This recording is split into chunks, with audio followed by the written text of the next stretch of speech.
saya mengenyam SD dan SMP di kota lain, itu kota Maluku Utara.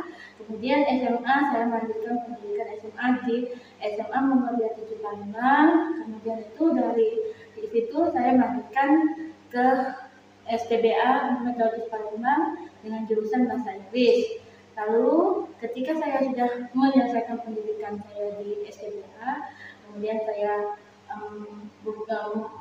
masuk ke dalam guru, mencoba untuk melamar menjadi guru di SD Negeri ini. Sebelumnya pada tahun 2004 ya, waktu itu saya melamar guru. Ketika itu saya bertanya kepada tetangga saya, apakah ada lowongan guru di sekitar sini. Kemudian tetangga saya, ya ada. Kemudian sehingga saya ingin menjadi guru.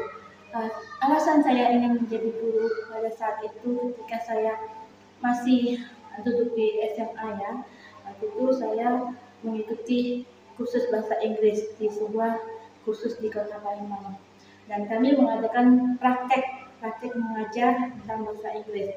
Pada saat itu teman saya diberikan kesempatan untuk mengajar terlebih dahulu, praktek mengajar di kelas kami. Saat itu dia mengajar dengan penuh antusias, dia bisa menarik interaktif antara kami sebagai siswa dan dia sebagai guru. Sehingga di dalam hati saya, kok dia bisa ya menjadi guru seperti itu dan bisa memberikan ilmu pengetahuan yang sudah dia tahu pada siswanya. Kemudian siswanya juga tertarik dengan pelajaran yang diberikan.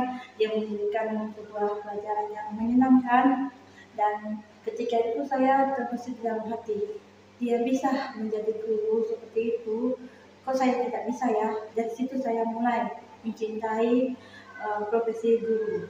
Kemudian saya belajar bagaimana menjadi guru tersebut. Lalu saya menanyakan kepada tetangga saya. Kemudian di SD ini, awalnya SD 203 ada lowongan kerjaan menjadi guru bahasa Inggris. Pada saat saya memasuki sekolah ini, bertemu dengan kepala sekolah saya pertama kali, Bapak Dr. Agus Hamdan Effendi. Waktu itu beliau mengatakan bahwa ya, gaji guru kecil, sangat kecil, tetapi jangan dilihat dari kecilnya uang tersebut, tetapi kamu bisa mengambil ini sebagai langkah awal dari perjalanan kamu untuk menjadi guru selanjutnya. Karena profesi gurunya ada tingkatannya, pasti ya gaji yang kecil itu pasti ya bisa berkembang. Ya, jadi dari itu dia mulai menasihati saya bahwa jangan dilihat dari kecilnya gaji, tetapi lihatlah pengalaman yang akan saya dapatkan di kemudian hari. Dan saya berpikir bahwa ya, kebetulan saya juga suka dengan profesi guru, karena teman saya mengajarkan praktek mengajar di kelas itu sangat menyenangkan ya, sehingga ada kaitannya. Kemudian saya menerimanya dan saya ngomong sama Pak Hamdan bahwa saya tidak dulu memikirkan tentang berapa banyak gaji yang saya dapatkan, tetapi saya ingin mempraktikkan pelajaran yang saya tahu, pelajaran yang sudah saya kuasai, dan saya ingin mempraktikkan sebagai guru. Karena saya berpikir bahwa guru adalah orang yang pahlawan tanpa tanda jasa. Dia bisa memberikan ilmu pengetahuan kepada siswa tanpa mengharapkan imbalan yang besar. Karena bagi saya tuh guru tuh adalah profesi yang sangat mulia, di mana kita bisa membuat seorang anak yang belum tahu apa-apa, sehingga dia bisa tahu. Itu adalah suatu kebanggaan bagi saya jika anak tersebut bisa mengerti dan memahami pelajaran yang akan saya sampaikan. Ada suatu kebanggaan terbesar bagi saya, sehingga saya menerima tawaran tersebut. Kemudian setelah berjalannya waktu, beliau menasihati saya juga bahwa kalau mau menjadi guru sebaiknya saya kuliah ke tingkat yang ke universitas guru, karena saya pada waktu itu hanya D3.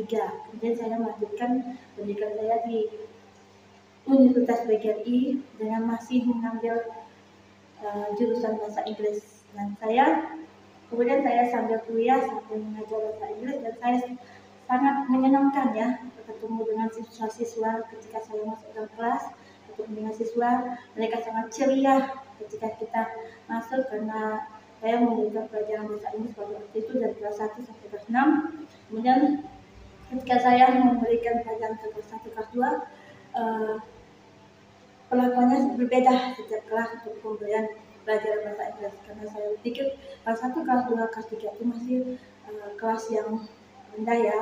Jadi mereka kalau mau menyerap pelajaran itu harus diselingi dengan beberapa strategi atau metode. Pada waktu itu ketika saya masuk di kelas 1, saya mengajarkan bahasa Inggris dengan metode permainan sehingga mereka akan menyenangkan. Kalau kita hanya meminta mereka menulis terus, mereka akan susah menghafal atau mengerti kosakata dalam bahasa Inggris. Jadi saya membuat berbagai permainan dalam bentuk gambar hewan, membuat dan mengucapkan itu. Kemudian saya memberikannya kepada siswa tersebut mengucapkan secara bersama-sama. Kemudian saya meminta mereka memilih gambar yang saya ucapkan, mana yang benar, sehingga siswa di dalam kelas tersebut akan aktif ya dalam pembelajaran.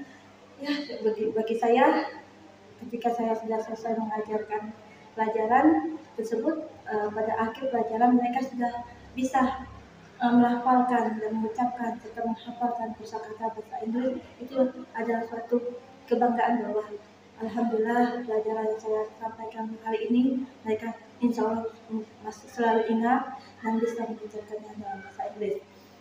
Setelah perjalanan waktu pada tahun 2014 saya bergantian Pak sekolah juga dengan perjalanan waktu, karena saya belajar bahasa Inggris di SD dulu sekolah dasar, berpikir pada saat itu bahwa bahasa Inggris tidak linear dengan yang di sekolah dasar. Kemudian saya melanjutkan pendidikan saya di Universitas Terbuka dengan mengambil jurusan PGSD.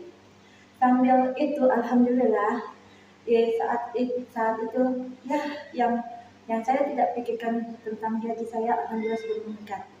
Awalnya itu saya juga yang kedua, alasan saya ingin menjadi guru, saya ingin membuktikan kepada tetangga saya, salah satu tetangga yang lain yang mengatakan bahwa awal saya masuk ke sini mereka ngomong bahwa untuk apa kerja sebagai guru, uangnya kecil, tidak sebanding dengan uang kuliah saya keluarkan. Dari situ saya tekad dalam hati bahwa saya tidak salah memilih profesi ini, karena uang itu bukan jaminan, karena pasti kita akan berkembang, akar kita akan berkembang ke depannya. Tidak mungkin selalu dengan yang seperti itu. Jika kita bisa mengembangkan diri dengan cara belajar dan dengan cara memperbaiki, mencari berbagai metode dan teknik cara kita mengajar di dalam kelas, sehingga saya bisa membuktikan kepada orang yang tetangga tersebut bahwa saya tidak salah memilih profesi sebagai guru. Alhamdulillah saya bisa membuktikannya sampai sekarang dan membuat mereka menyesal bahwa mereka kembali berpikir bahwa ya jika anak mereka mau jadi guru ya pasti dia seperti saya, kata mereka. Tapi saya tidak menyombongkan diri, saya hanya alhamdulillah Pak, ini mungkin sudah jalan hidup saya merintis dari bawah alhamdulillah, dan mungkin sudah rezeki saya di profesi ini. Jadi dari saat itu dua alasan mengapa saya menjadi guru. Yang pertama, saya tertarik dengan teman saya yang bisa membuat kelas hidup seperti ya aktif ya antara kami yang sebagai siswa praktek waktu itu dan dia sebagai guru, bisa membuat kelas menjadi nyaman, interaktif, aktif, dan apa yang dia sampaikan material bisa kami ingat sampai sekarang. Dan sejak saat itu saya berpikir bahwa saya ingin jadi seperti dia. Kenapa saya tidak bisa seperti dia? Dan situ saya berkata dalam hati. Yang kedua, karena omongan dan tetangga saya yang memandang remeh tentang profesi guru, yang katanya uang gaji tidak sebanding dengan uang kuliah yang saya keluarkan. kita bisa membuktikannya bahwa guru akan selalu meningkat ke depan, guru akan selalu dihargai. Tidak mungkin kita akan menjadi ke belakang terus. Ya, suatu kebanggaan bagi kita ya, siswa kita yang kita ajarkan bisa menjadi orang yang berguna, yang bisa menjadi orang yang punya wawasan ketika mereka selalu menyenangkan di dalam kelas. Dan saya akan selalu belajar dan mencari metode, teknik dan strategi yang lain yang mengatakan pembelajaran yang akan saya sampaikan pada saat-saat selanjutnya. Dan saya akan terus belajar karena bagi saya guru adalah pekerjaan yang mulia di mana kita bisa mengantarkan seseorang menjadi sebelum tahu apa-apa, kita bisa menjadi tahu apa-apa. Kita bisa mencerdaskan kehidupan anak bangsa. Dan profesi guru adalah sangat mulia. Jadi tanamkan kepada diri kita masing-masing bahwa jika kita tekun dengan pekerjaan, kita pasti akan berhasil. Jangan remehkan pekerjaan profesi guru, karena guru adalah orang yang selalu berjasa bagi kehidupan kita. Cukup sekian dan terima kasih.